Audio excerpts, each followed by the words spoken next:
Say I know, like, zesty. I do come from the whole funny. I like this. I know, that's why I said it. My hunch. Bro, I don't like these chairs. I always These give me chairs make like. my back arch. Pause. So we gonna have to. How'd you do it last time? What you mean? Like with them three? Oh, I got it. Oh. I just start, bro. You'll see me. What's start. up? Okay, go ahead. All right, y'all. So we back with another Keep Moving Forward podcast. We got some really special guests. Like they doing like big time on social media, working hard as hell, out here grinding. Social content creators, videographers. Like y'all really just doing the best right now. So we got KEMETIC.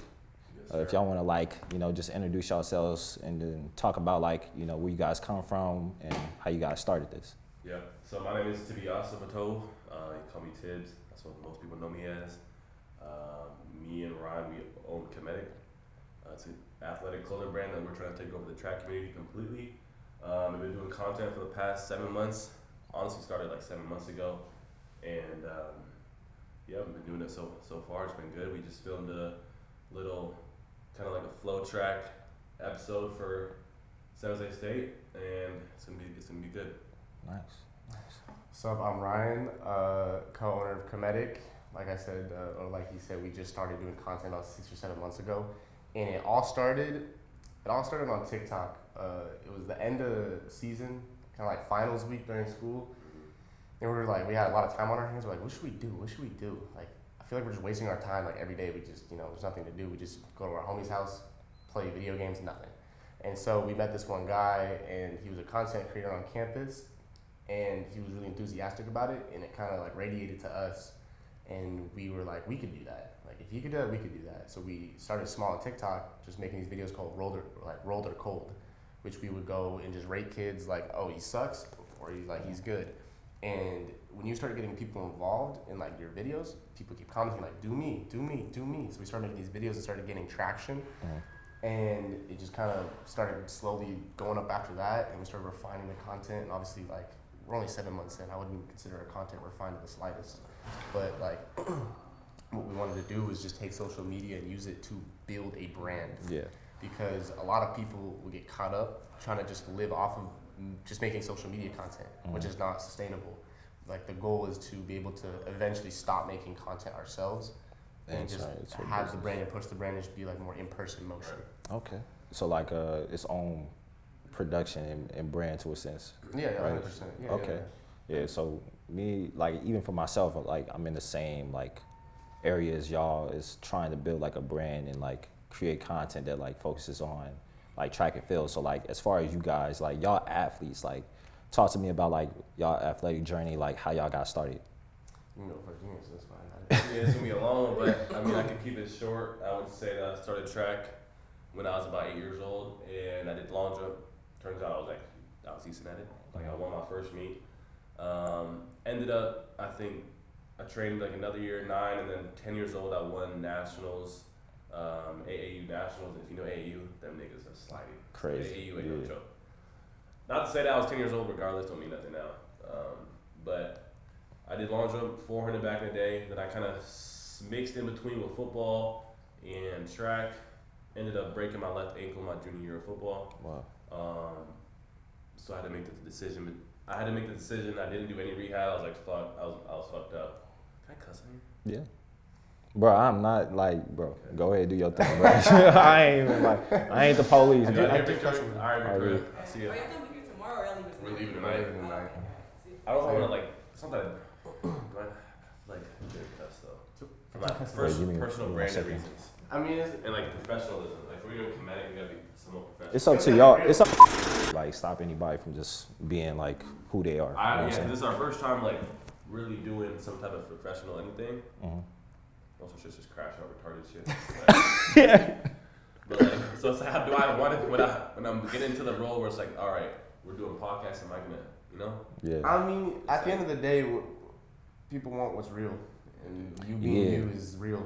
I feel like coming off on you can be professional and be like, oh, I'm not gonna say anything, but I feel like people are just gonna try to peel back. Like they're gonna want to see like who you are and like For me, I'm just like, fuck it. I don't. Hey, you gonna meet me? This is how I am. I'm consistent with who I am. Okay. So yeah, talking about my football journey. Junior year, I broke my ankle football. I was messed up. Didn't do any rehab. Jumped into track season and tried to like just thug it out with a unhealed ankle. I did decent. I think I went like 22-10.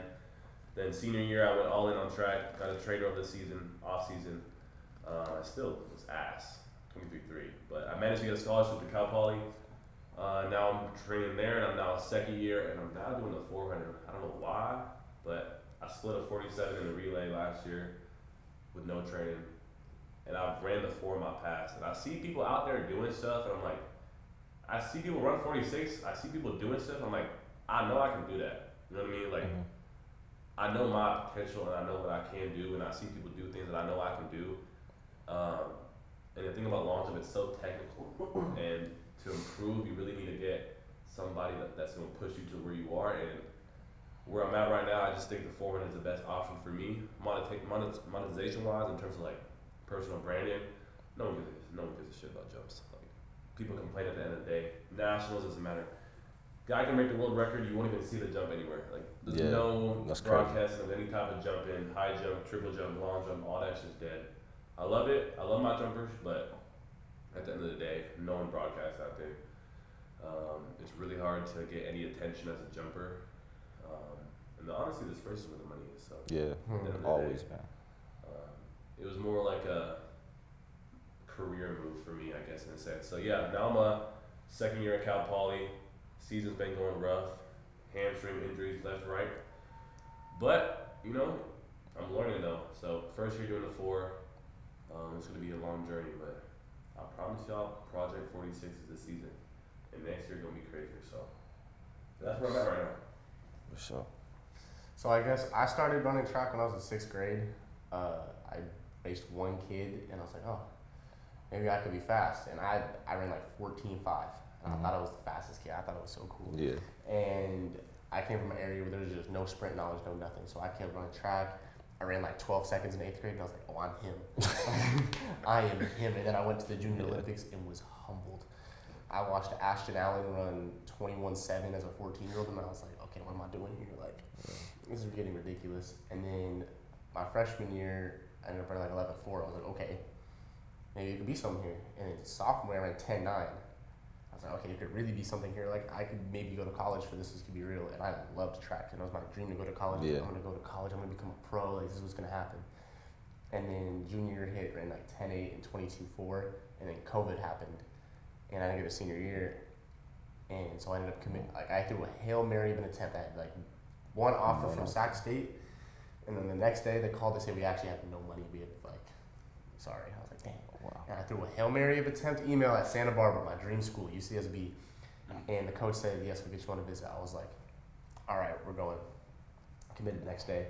I was like, yeah, we're going here. Like, this is the place I want to be. Got there. COVID rules made it like very difficult to train. Like, the weight room was outside. Like, masks everywhere. You had to get tested twice a week. Like, half capacity dorms. It was such a weird experience. And they didn't have really access to a lot of, like, you were responsible all for your own food. They had no snacks, no nothing. Like, you had to do everything yourself. And so I spent 2 years there. My coach left. And so I was like, all right, it's time to go. I'm kind of wasting my time here. I got to find a place that has better majors, a place that I'm more happy. And I had between Alabama and Cal Poly. And so I chose Cal Poly. And I get on campus, and I open up in 10.71, which was a PR. I was like, oh, we're going to go 10.4 this year. Like, this is a great year. Like, I didn't even get a fall training. Like, my PR was 10.75, and I would open up like 11.1s. And I hit 10.7 with the first meet. I was like, okay, we're going 10.4. And then a week or 2 weeks later, I tear my hip, my rectus femoris, like just straight down the middle, just tear it. And after healing from that in the summer, I ended up getting kicked off the track team for some unrelated reasons. But then I ended up starting KEMETIC with Tibbs. And it's honestly been a blessing in disguise because now I can train on my own and have my goals have shifted from like NCAA track to potentially competing in just Europe because I'm getting my Spanish citizenship because my grandpa's from Spain. And so we're trying to push that through right now, so then I can try to compete at like U23s, nationals, stuff like that. Okay. But my injuries have just been annoying because I'm running so much faster than I've ever ran before that my body's caught up. Can't keep up with it. It can't keep up, so I have to go back and kind of like build from the base up again. Because like my base was like you want like a real strong base, right? But my base was here, and I was trying to stack things like this on top of it, and it came crashing down. And so I'm just kind of in this rehab phase of life where I'm just building a company, building social media, and just building up my physical abilities. Wow. Okay. I'm gonna pause it real quick and say that, and then we gonna jump into the next thing.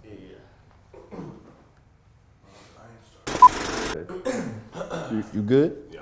For sure. Okay. But I was gonna say, like, y'all track journey, like for me personally, coming, out of high school, like trying to be a collegiate athlete, like, Right. and building up like adversity for like what it is as a media, like it's all about, the obstacles that you have to face and, how you fight through all those obstacles. So for y'all journey, it seems like y'all been through like quite a lot to get to the point where y'all been able to like say, oh, we gonna take what we've been through and still like do this and turn it That's into the like. thing about like most athletes is kind of just where I don't think anyone that I know at least has had a smooth journey in terms of track where it's like, all right, I've been the best, always been the best, go to college, been the best, no injuries, you know what I mean? So it's like there's always something, but I think that's what makes athletes different in society because we go through things that people don't have to go through. And mentally, you got to find it within yourself to push yourself to the point where you want to be. And athletes are very versatile in like what they can do. Yeah. And I think I like to surround myself with athletes because they kind of bring a different energy that you don't really see that often from people. It's more relatable. Yeah. It's 100% more relatable because Being an athlete is very relatable. the biggest part is pushing through things mentally. Because I think personally, your ability to deal with mental struggle and ability to finish a workout go hand in hand. Because I think if you look at certain people finish workouts, and I'm a product of this, like I think people who didn't grow up with a lot of mental struggle or just like struggle in general, not be good in sports. Yeah. It's a weird thing. You have to like learn, but the thing is like sports can build that up. It builds your tolerance to just pain and adversity, and you can take that and apply it to other facets of life. Like I would say I've been through a fair amount of challenges. Obviously, people got it way worse than I do, but I've been through like unique challenges that a lot of people apply, and I don't know how I made it out of those alive. But like this is. It's built me into the person. I think the only way you can look at it is grateful. Yeah, like a blessing almost. 100%. Like when I got like my life was one of the biggest problem with athletes, in my opinion, is people let their sport define them and who they are, and then they graduate college with a degree in something they kind of studied in, but they were focused on their sport. And I'm like, who the hell am I? Yeah, exactly. And I'm kind of lucky in the sense that I went through that in the middle of college. I was like, I could not imagine if I was still track was the only thing I cared about. It was the only thing that mattered in my life. Like school was kind of on the side. All I did was just go home, go train, eat right. That's it. And I was just talking to like one of the athletes on the team that said like, oh, I don't go outside. Like I sleep, drink, and eat this stuff. Like this is all I do. So it's like when this is taken from you, like you said, it's like. I think that's really dangerous for a lot of kids and maybe athletes, but just in general, like having nothing outside of track is. Sports in general. Yeah, because I know a lot of football guys that just like. That's them. They do football. They go to class, go to football, go home, video games. Yeah. That's it. And like their life is literally football because they get paid. So now it's so easy to be an athlete where it's like you get paid $10,000 a month or whatever you do at these ridiculous schools, get cars and everything. So it's like these kids are almost like baby to a point. Like they still hard. They still going out there playing like smashing each other, going hard every day. But it's like besides football, bro. That was crazy. That was a pause. I didn't even peep it though. But besides from going to school and football every day, like they don't do nothing. And it's like, it's just hard because I can see it in a lot of people where it's like they ain't got nothing outside of football or sports regardless. Yeah. No, they don't have no job ambitions, no career ambitions. They don't want to do anything outside of that. And they're not going to pro either. It's the type of people that are not going to go to the league. They're not going to go to the next level. What I'm really curious to see now is with NIL is how that's going to change the whole attitude towards it, because now they're getting paid to do it, but the thing is that you can get paid a lot now, but now you have no incentive to learn anything else. You don't even have to go professional. Hell no. And the amount of kids that with this money what are they going to do? Buy a Hellcat or start a business? So it's like, yeah, it's just ridiculous. Yeah. It comes like financial literacy with top football. I would be curious to see if they should start implementing financial literacy classes with kids, like NIL deals now. With these kids, like they come in, they're seeing money that they would never dream to touch. Yeah. And now you're just getting like at hundreds like of thousands 17. of dollars. I think it's getting worse though, because it's like, I think back in the day where you go to college, but you still gotta make it out. Like you made it to college, but you're not getting paid, right? So at the end of the day, you know, all right, I need a degree or something. But now kids are getting like stupid money. Like the shittiest D1 basketball program in the country can get paid $8,000 a month. That's like crazy. just bums. Like you can be the bummiest bum on a team. You gonna get paid $8,000 a month. You ain't gotta play. So it's like, bro, if you ain't got nothing outside of track or whatever sport that it is, it's just rough, bro. And I feel like me personally, I think he's probably the same way. I can't. Not only can I just do one thing, but like I always have to be. I'm trying to build something as well. So like track isn't enough for me in the sense that I knew that I kind of started a little bit of videos back in the day, but like I needed to do something outside of track, whether it was start my own business, start something else. But like even mid-season, like coaches might hate me for saying this, but like me and him started a window cleaning business. Really? Right. In the midst of like off-season training, so like we still going out every day, going to practice, but like we're still trying to get it back, do something and build it. And I just can't be complacent in the fact that like I just do nothing else. Like track is not my identity. You have to have I something could do that, outside. but it's like I could go home, play video games all day. Feels good to do. It's easy to do, and just go to track, do school. But like at the end of the day, I just in my body, my soul won't let me to do that. I can't just sit around and do nothing. But I think I would really encourage other people to try and find other outlets outside of just your sport, because at the end of the day, you can't just hide in your room all day and be an athlete. Like Facts. I know kids that are dead ass, like bro, they don't do anything. They have no friends. They just football. They football friends. That's it. And football, school, and video games. That's literally their life. That was me. That was me too. There's a To lot an of extent, people, like there's a lot of people. I'm not saying you gotta live your life a certain way. Like do you? Oh yeah, 100%. But I think you should look into something to find your passion, because your passion cannot be football. Because you can't play football when you're 30 unless you're on drugs. Right? So facts. So you gotta find something outside of that, and I think the most important thing as a man is to find your passion. So I think once you find that, your life is gonna get exponentially better, Easier. and Easier. you're just gonna. I would say it's more rewarding. Like like maybe not easier because it's like the pressure's taken off of like what am I gonna do? Easier from that aspect. You have more direction. Yeah, more Like, direction. It allows you to like avoid that part after college where you're like, okay, I got a degree in sociology because I was an athlete. Used car salesman? Like what are you supposed to do with a sociology degree? Like, but the point is it's more rewarding because like track was my life, and now that I have way more outlets, like when I was kicked off the team that first month, I was trying to figure out what to do with my day. I was like searching for people to hang out with. I was like, oh, there's something this weekend, I have something to look forward to. Oh, that's pretty. Like every day was a struggle of like, what should I do? What should I do? What should I do?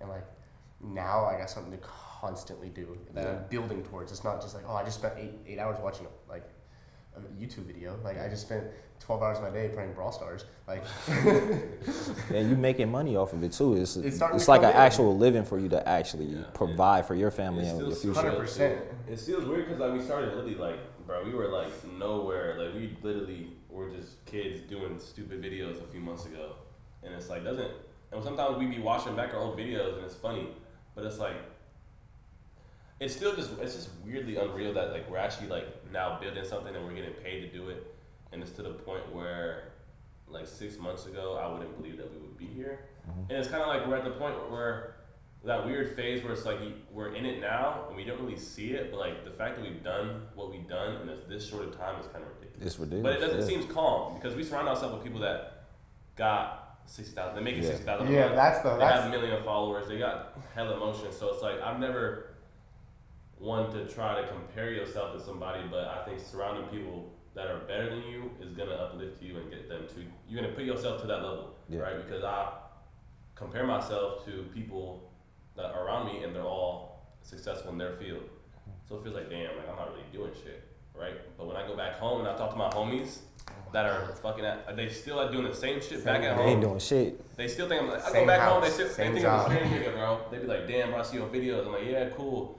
And I be kicking it, but it's like past the surface level, they have nothing going on. And it's just like, there's also like a mental dissonance where it's like, I can't even connect with you because it's just like, you still the same person from high school. You're not trying to grow or evolve as a person. It's Yeah, crazy. so I mean, I don't know, it's just, it's interesting how all that works, but I think you just need to work on something and build something as a man. And if you're a girl, then I don't know what you do. I ain't no girl, so y'all gotta go talk to your mom about that. But as a man, I know how to teach. I'm a man, so I'm gonna speak from a man's perspective. I can't speak on Facts. girls. I can't hold you on that. So girls, I mean, get a bag. I don't know, Yeah, but can't. man, y'all gotta find your purpose, bro. Because I promise you, once you wake up every day and know that you want to build something, bro, I promise you, your life will get so much better. And you gonna start attracting things, and you gonna waking up every day and have that drive within you. Because every man, I think the man's purpose in life is to be on the purpose. Have a purpose. Yeah. So I mean, I think if you do that every day, and it might be track for a while, right? Mm-hmm. Track could be your purpose. It probably is for a lot of people. Sports is their purpose for a while, but I think you need to have the ability to see into the future and plan accordingly. You know what I mean? Like you can't, football, track, whatever sport it is like a 4-month plan, but you gotta have a plan after that. You know, you gotta be able to see into the future.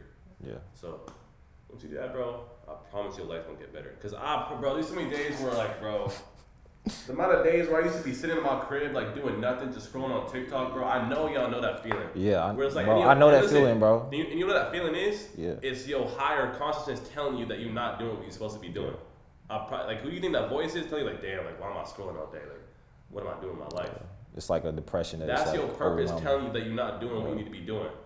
If I'm working every day on KEMETIC, building my brand, getting money in this, I'm never gonna have that feeling in the back of my mind, like, damn, I'm not doing something, something's wrong. I'm like, no, I'm gonna have that like feeling of I'm driving every day, I'm getting to where I need to be, and I'm gonna feel good, I'm gonna feel uplifted, right? It's just like stacking momentum. Would you consider that same? Hold on, let me say the clip, bro. Hey, But would bro, turn it up. Would you? The national. Oh my God. That's actually different. Okay. All right, my bad, y'all.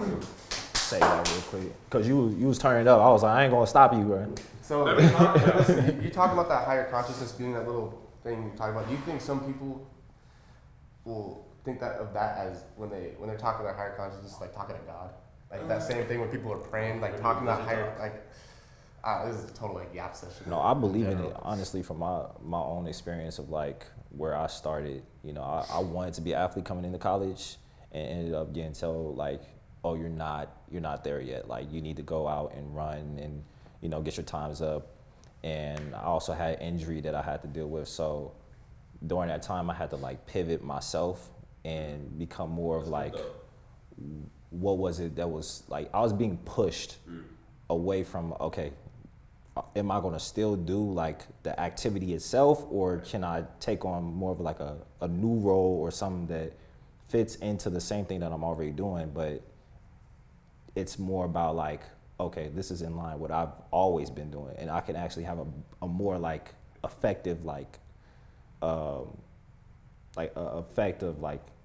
can I actually help out with the team and support the team in a different means, other than when I'm actually like competing or something. So it was like kind of like you kind of learned early to find passion outside of sports. Yeah. Because you say you play football and ran track. Yeah. So and like your time after school was just spent doing sports, but like you didn't go to the next level. But so you kind of gave you a wake up call. Mm-hmm. Maybe not necessarily a wake up call, but allowed you to have an opportunity to find purpose outside of sports while you were in college. Exactly. And I'll say it like this. It was like you were talking about not knowing what it is that, like being an athlete and being just an athlete. You're not doing anything outside of that. Like that was me in high school. Like I was going to practice, going to track practice, football, and just that's the mindset. Like I don't have like too many relationships. I'm not really focused on anything other than the goal, the I think it is mission, good, right? though, that was, you said, high school, right? Yeah, that was high school, and then same thing for college. I almost started to do the same thing where I was like, oh, I could build a relationship with old girl right here, but I'm like, oh, I'm about to go to the gym and focus on training Girls over that. literally ruin your life. Hey, bro. Hey, hold on. Hey, yo. Nigga, there's sucky The bitches, focus. bro. There's Wait. sucky bitches are a real thing, bro. It's a real thing. Sucky bitches are a real thing, bro. Girls will take your energy, bro. I promise you. It- There's some girls when the second I'm doing good, bro. And I always notice how the second you focus on yourself, that's when the girls start coming around, bro. Yeah. They feel the energy. I don't think it's okay. So I think it's misconstrued as the women being the problem here, or is the fact that it's just It's like not even like it's that. just when like, you invest energy into something, it's just gonna drain you. So it's like whether it's like a toxic relationship with somebody else, it just happens to be girls are very prevalent parts of like men's lives. So it's like I don't think it's the fact that it is a girl. I just think that is just one aspect. it takes energy to like Invest in anything. invest in anything, but even a relationship, like that's another person of like you're trying to attach yourself to and make a connection with, and you're going to be like either living with that person or providing for that person in a sense. It's an essential So it's like with humans. you have to like make sure that you're not just oh I'm just going to invest into this person and just nothing else. Only invest in that. Everything else besides Everything else is dies. But then think about that. I see this happen a lot. Yeah. People will find a significant other and they get so infatuated. They have this passion. They have these friends. They have this. But then they starts to die. This starts to die, and everything goes everything goes here. with it, But then guess what happens? They break up. Everything's Nothing. gone. Boom. It's Gone. bro, it's the same thing. It's like a balance to everything. Like with I don't even know relationships. if there's balance, bro. They gotta go. There's no balance at this point, bro. Hey, bro. I was about to say, because I'm at 19, bro, what is a girl gonna add to my life? Bro, I think it's the purpose of life is to have a girl. I think It's true. yeah. Like you have It to is. create But I'm life, saying right? I'm, Through at that. I'm 19 years old. If you look at my schedule, what can a girl? Oh my god, I'm gonna crash out. Boy, hey, I triggered you with that one. I said I was focused on this girl. Oh, these girls. Fuck all that shit. Bro, waste of time, bro. I'm telling you, bro. No. There's no need for. I don't have time. Honestly, Unless I you're get 30, it. Like until you build your life up, bro, like a girlfriend is a waste of time. See, I'm stuck I get between it. two things here. This is one conflict I'm starting to have. Is I want to build myself up to have the right partner that I want to be right for her. But now I'm thinking if you build yourself up so much, then you're gonna get you're gonna get a lot of people. And it's gonna be hard to choose. I was so stuck on the idea of finding someone before, so that I know the real. oh, and I so you ride can up have with the them. like journey up. Yes, Okay, and okay, that's why I'm in thanks. this middle point where I'm like, I'm so beyond this person I used to be. I'm way over here now. Yeah. And I'm like, I'm building myself up so much because I want to have that one girl that can match my energy. But now I'm like, I can who do I pick? I don't know. Yeah. You don't even need that. Yeah, It's exactly. I honestly, don't know. like- But then I'm like, that's why I wish I just had that ride or die from the beginning. Yeah. That's hard to find. Like you're not gonna find that. Like not in this generation. We in some like shit right now, man. I tell you. You gotta go to Europe, bro. Oh my god. Oh, you Europe. gotta if you want Bro, I to. was in Sweden last summer, bro. I came back with 2 wives. Bro, I promise you, though, like no bull, like The women are a lot more respectable. Really. different. No, I haven't American women. I haven't been American girls can't. outside this country yet. Y'all pushing me to the edge. I get it, bro. So American girls are just not it, bro. You gotta experience different things, bro. Most people haven't even lived that city. So it's like, how can you say girls are ass if you only lived in fucking Stockton or Florida? Like, you've never even seen the whole world. Yeah. Like, you've been in one small part. People in America literally think that like America is we're the world. center of the. It's not, bro. There's so much out there that you haven't even experienced. I haven't experienced anything for real. I've been to Europe. I've been to many different countries, but like truly to really understand the lengths and the broadness of the earth, you gotta go experience different things, bro. But the crazy part is though, no matter where you go, like the feeling you have with women, that energy, like that feminine, divine feminine energy, Yeah. it's the same. Like when you find that If you do find that it. one girl that has just like this innocent, like I want to protect you, take care of you energy. It's the same across cultures, across everything. The whether problem with it's- me is like I'm so like I don't know if people say I have an addictive personality. Addictive personality. I don't know if that's real. I don't know. But I do at the end of the day. So like I will get super fixated on things, bro.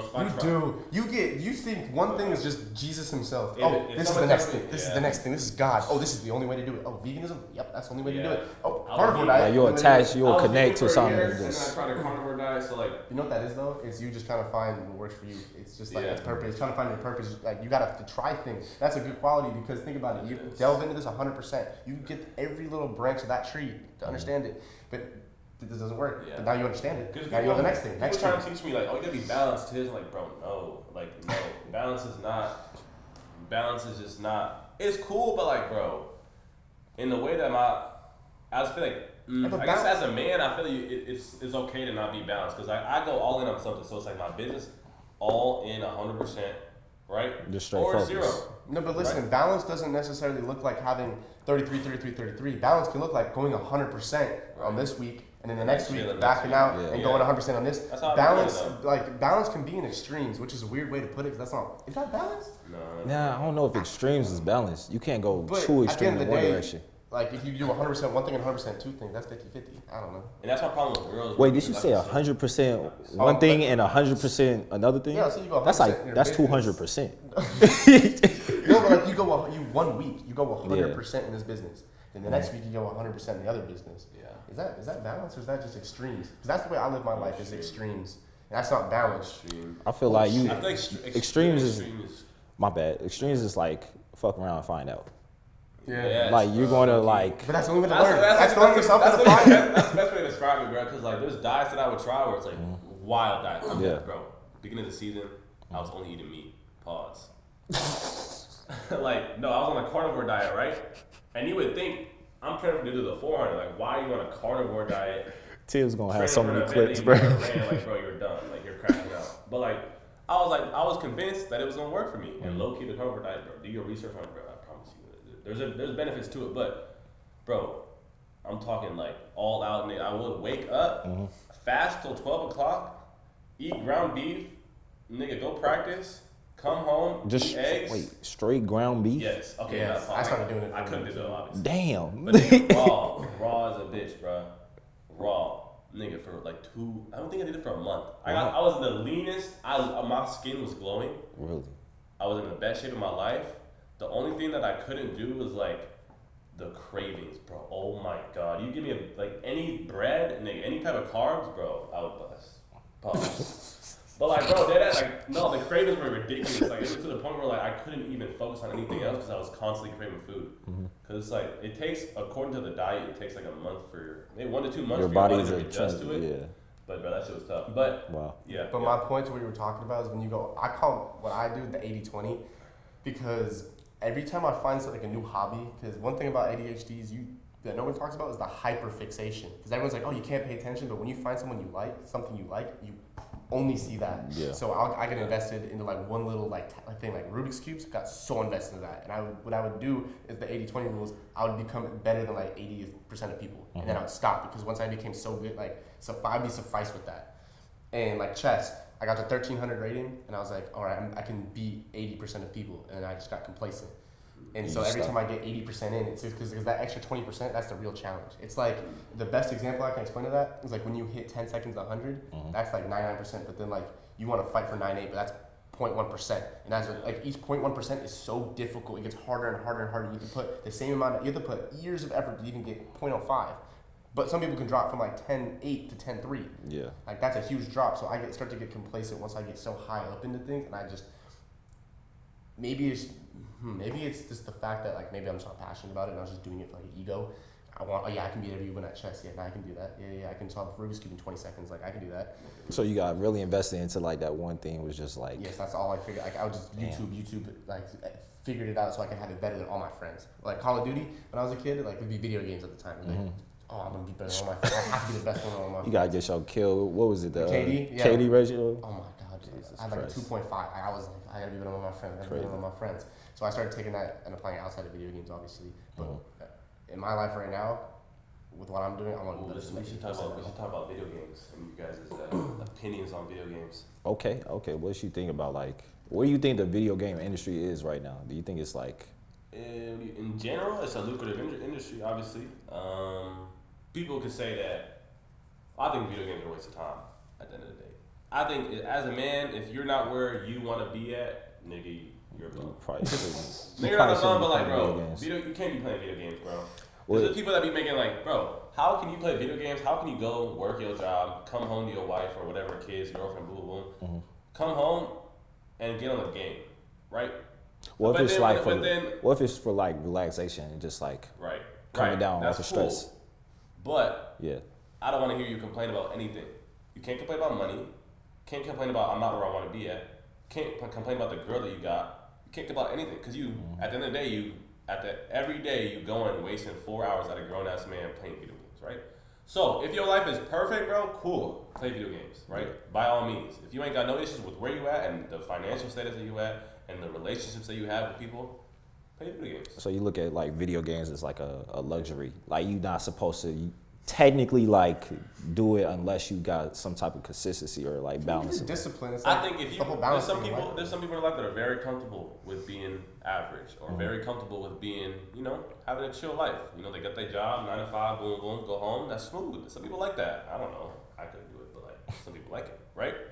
And that's a beautiful thing for them. And if you want to play video games and you have nothing wrong with your life and you are not going to be like the type to complain about issues and getting taxed and all that, then it's cool to play video games, But as a man, if you are not happy with where you want to be at in life, but you play video games, it's like, bro, come on. Yeah, it's a contradiction. It's like, it's just like, it's contradictory to everything that you're saying because there's times where I knew I'm not where I'm at, but I would spend 8 hours, 6 hours a day playing video games, right? And like I said before about like your higher consciousness, in the back of your mind, you're not supposed to be doing this.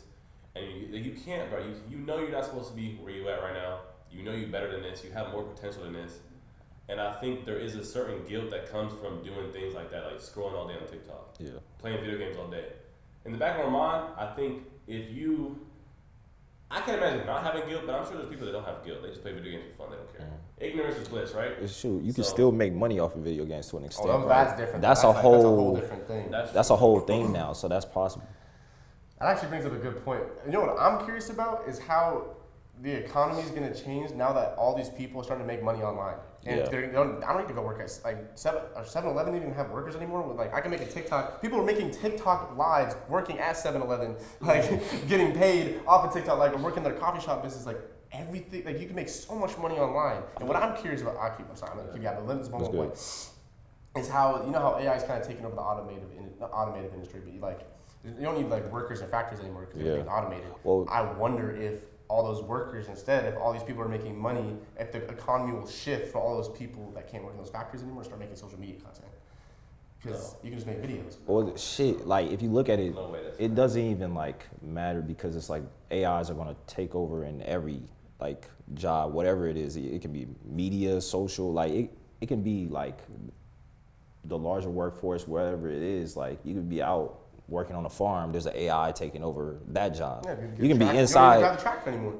People probably watch an AI play a video game in a couple years. Okay, I didn't even think about that. And think about it, like that's a total possibility. So everybody is going to be competing against those automated services because we don't have a problem with looking at anything. My biggest issue with all of that though is that is like human beings in itself can detect when something is real or fake and the enjoyableness from it. Like the reason why YouTube videos now, like I don't know if you know who Sam Solik is. He's like that. He just posts an hour long video and it's just him yapping. He doesn't cut it, no edits, no nothing. And he's one of the most famous young bodybuilders in the country because it's real. I have seen. He shows his whole day, no cussing up because like I think humans can sense realness. Like there's just like a little innate nature where you can sense like that's not real. Like it's when you see fake content, you see someone put on a character in content, you're like, I don't enjoy that. It's not real. It's not actually like a prank. It's a fake prank. I mean, to an extent, it's not gonna matter because the gap is gonna close. Like with new developments in technology, it doesn't matter. Like AIs are gonna be able to say, hey, like I'm real too. Like what makes me different from this person who's making this? It's called the that's singularity, and it's the point we're gonna hit. That's the part where I'm scared. But it's funny because does AI actually understand things, or is it just fed a code and it's just giving responses back? Like, have you heard of what the if Chinese it's room learning? experiment? Like, what if it's learning from the experiences? We don't even know if it actually is or not. Do you know what the Chinese room experiment is? No, I don't. So basically, what they did is they took a native Chinese speaker and they faded like Chinese symbol. Like there's a person in the room and has a code, like has all the Chinese symbols, but he has no idea how to read Chinese. It's just like a code. It's just like it tells you how to respond to the symbols. And the person will slip a message in, and he can follow the code and slip a message back. But what she thinks is she's getting the message back in perfect response. That's literally what an AI is. Like, the person's not actually interpreting it or learning it. It's just feeding back a code based off of predetermined algorithms. Damn. So it's like, that's the one argument against AI actually taking over, because at the end of the day, it's not really learning or interpreting. It's just feeding back what you taught it to do. So what's going to be interesting is if we can create an AI that emulates our brain itself. Yeah. And I'm going to go another step deeper. Well, what if our brains are the AI that was developed, and now we're the AI? Okay, now you going down a rabbit hole now, boy. That's That's it. It's funny because that's what I'm talking about in one of my classes right now, the whole AI thing. But that is real. We are AI. That's the thing. Like, it's interesting. It's kind of a wild west. Do you have any questions that you got? Yeah. Or do you think we should go? So I was thinking we should maybe circle back to track. Yeah, we kind of lost the plot after I said this girl, and you was like, fuck love. Wait, did they post grants? Wait, they posted grants. 60 hurdles. Grant Holloway? Yeah. Oh, he hit the first hurdle too. Tibbs, watch. Daniel Robbins is from He hits the first hurdle. Oh, no, he doesn't. Grant Holloway out quick over the first hurdle, stretching He that got lead. Who's coming That was through there? the most Inside, perfectly Holloway, executed easy. race I think I have ever seen. I got questions for like y'all on the podcast like right now, and then I got questions like after the fact Okay. when we finish. But we probably won't go for too much longer. That was what, like 30-some minutes, 40-some minutes. We just going. It's 8 o'clock. Yeah. Let's see. But yeah, what do I got for y'all? So like for where you guys started with KEMETIC, like how do you guys find like success in, you know, social media, and where did that come from? Like were you guys always thinking like, oh, we're going to blow up, or how did that come about? Did you like really like dial in and say, oh, I'm trying to figure out how to get the algorithm to work, or was it just we're just gonna be creative first and foremost, and then it'll come? I'm not gonna lie, I feel like I'm in that right now. I'm still figuring it out. In my opinion, I don't think I've made it at all. I don't think I have any success. Like that's just the way I view it. I'm constantly, like I said, our friend group, very highly successful people. So I'm like, I'm a comparative person sometimes. So I'm like, I don't think I'm shit. Like I don't think I'm shit at all. Really? And I think it's a little bit of a toxic mindset, because people be like, bro, look what you've done. I'm like, I've done nothing. Yeah. Like I don't think I've done a damn thing until I see $1 million in the checking. I've done nothing. Well, that's a good mindset to have, because your trajectory is gonna put you there. Like if you have that ideal of like, I ain't did shit, but I'm actually doing something, you're bound to get to that point. Yeah. And the thing is, like, I don't want it to be that I value money, because at $1 million in my bank account, it's gonna make me happy for like when I see it for like 30 seconds. But then I'm like, all right, like who am I gonna share this with? Yeah. And I feel like that's a more important circle to create. And that's why I gotta I'm trying to enjoy what I'm doing, because I'm like, this is gonna be the part when we are rich, and we're gonna be like, damn, do you remember when we went to San Jose State for the first time? Like we did the first episodes, this is what brought this, that we're gonna be like missing that. And that's why I wanna like see if I can really take it in. But I don't know if I can or not. I don't know. But yeah, I mean, to circle back to what you said about regarding social media, I think if you look at just our evolution, it was definitely gradual. Our videos were shit when we first started out. We did like World or Cold, like you said, reviewing athletes. And it was just not, we were trying, but you gotta try shit. I think that's the biggest thing about content, is just trying it. But I would definitely say that the Mindset Guy has helped us tremendously. We just got, I guess we could say we got lucky, and we were at a school where we had this kid where he had, I think, maybe around 30,000 followers when we first met him. Like 300,000. Is probably one of the, I would say he's definitely up there in the world in terms of people that understand algorithms, in terms of Instagram, YouTube, TikTok, and video creation. He's up there like probably top 10 in the world in what he does. And he goes to our school. So we see him every day. He's our friend. We talk to him all the time. We're hanging out with him.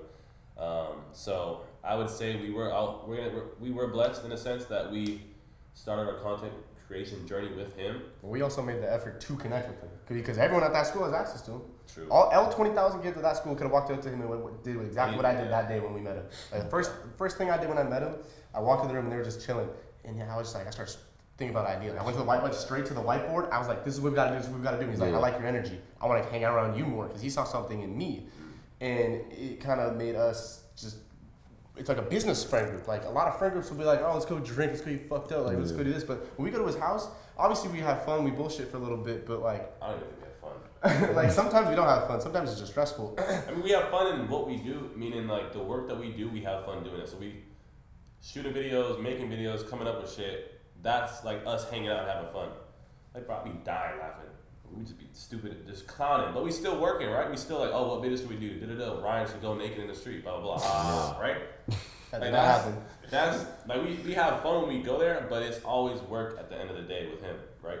Not even just that, but the friend group that we've developed, like we got one of the basketball players, like in on a friend So group. y'all have like a like-minded collective. Yeah, it's called the of office. people. That's what we call it. Yeah. Because it all started when we would just hang out in one of like a building like this, like a study room. Yeah. That we had at Cal Poly. We would just go in there. After, like I said, after like finals week. That was like 2 final weeks where we had nothing to do. Basketball's over, track's over, everything's over. Every day, office. You guys been in the office? Office. Go in the office, and this became the office He group chat. definitely progressed us a lot faster than I think we Intended. would have listen, been without him. I'm not gonna say it was all with Justin. No, right? but the thing about the group is that each one of us has such a very different niche and skill. Yeah, Like that's the everyone has such different content, and we're learning from each other. Like at first it's mostly Justin, but then like Aaron Brown on TikTok, he starts making a style of video. We start talking to him. We're collaborating with him. We see Shaheem Wright. We see his style of content. He's posting his commentary, and we're bringing that back to our friend group. And now they want to try it. And now we see Isaac trying to do that. He was one of the basketball players, and now he's blowing up to like 1.3 million to 1.1 million and 250,000 just from that. And we're teaching him how to do that. And then Justin wants it because Justin, or Mindset Guy, he has a certain niche and a certain style of content that he knows how to do. Yeah. And we've learned a different real content. He's like hella edited, Yeah. hella set up. And I would say what hella Justin this. does, we can do. But Justin, we can do what he can do, But he but I can't don't do think he can do what we can do.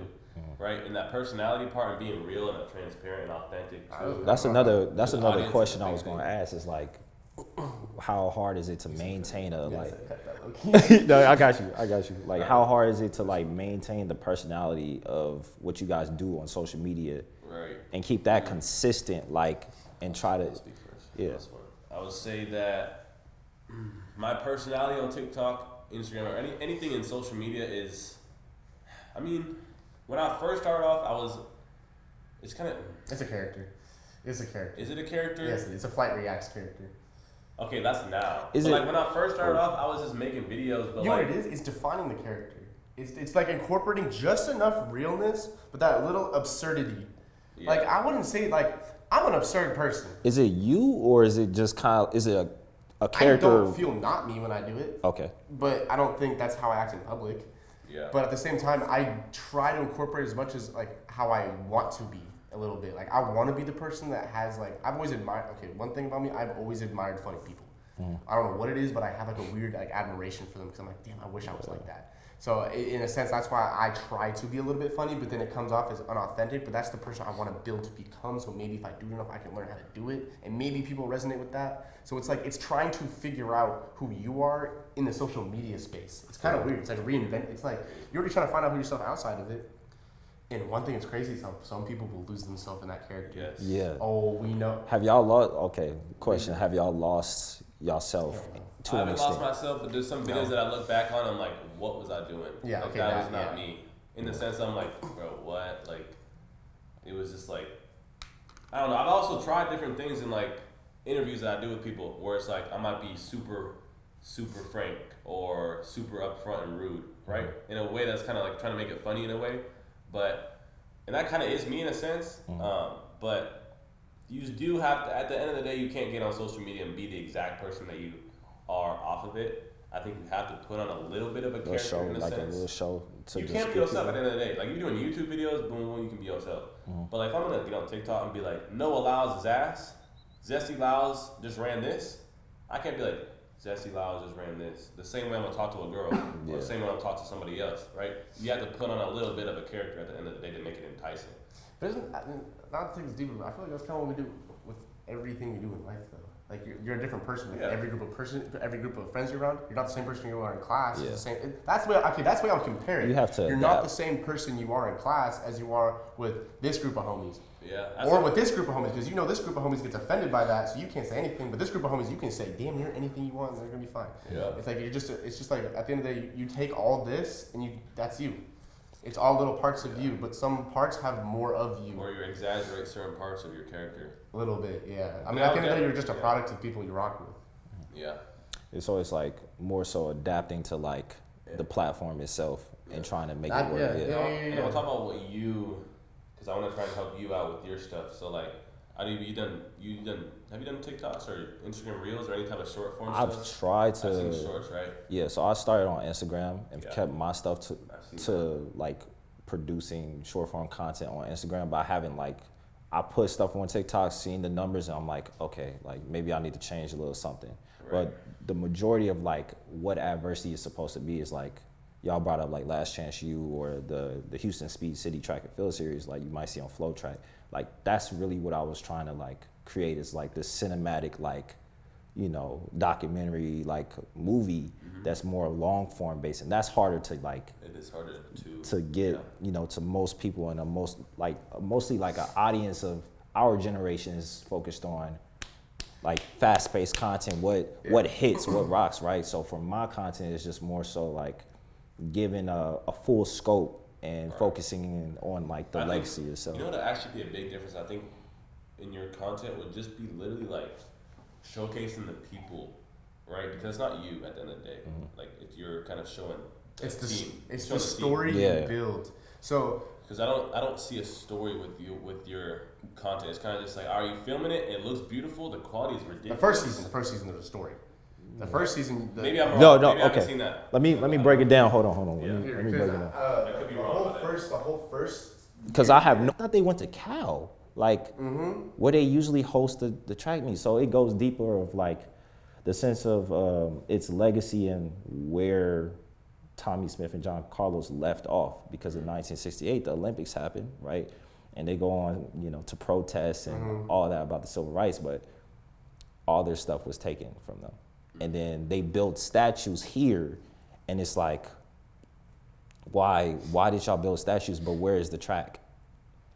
Yep. You know what I'm saying? This is literally why it's a golden opportunity and it's like to this. Put out what you do. This project, I am telling you, if you get this down and you tie in the emotion of, and I think it's what you have to do is in the first, like, if you were to like, how do I explain this? Obviously you have a lot. Yeah. But if you were to like, let's say you redid it, or not even redoing it. But I think you like talking about, start with that. Start with the fact that nobody knows that. I think you have a good challenge here at San Jose State, where you want to get somewhere in your career, right? Where you want to get hired by somebody, to get on a big project, and I think you deserve that, right?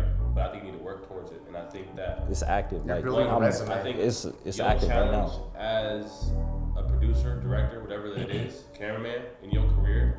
I think once if you can just hone in on this, that's what and I'm you can do this This is your story. breakthrough story. I'm not gonna lie. Like this is your baby project, bro. Like to get to where you want to be, I promise you, if you can get this out and figure that out, bro, you can be able to do anything. It's the hardest thing.